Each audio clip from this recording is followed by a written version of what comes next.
1. Handcuff your suspect with their arms behind their back. This technique of handcuffing has several variations. Essentially, the suspect interlaces their fingers behind their backs to be handcuffed, locking their wrists and elbows and reducing the effectiveness of any resistance. 2. Ask the suspect to place their hands behind their backs.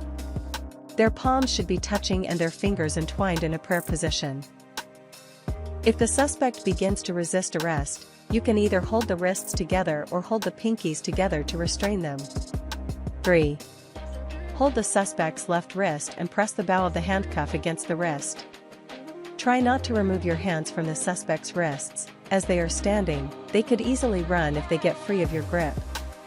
The chain of the handcuff should be coming out of the back part of the hand and further from the body.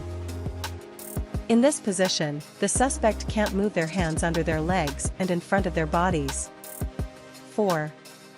Press the bow of the second cuff against the suspect's right wrist and secure the cuff. After the cuff is secured, lock the secondary locking mechanism. If your cuffs don't have one, be sure to double-check that the cuffs aren't too tight. A double locking mechanism is a lock that ensures the cuffs can't get tighter once they're placed on the suspect, reducing the risk of injury.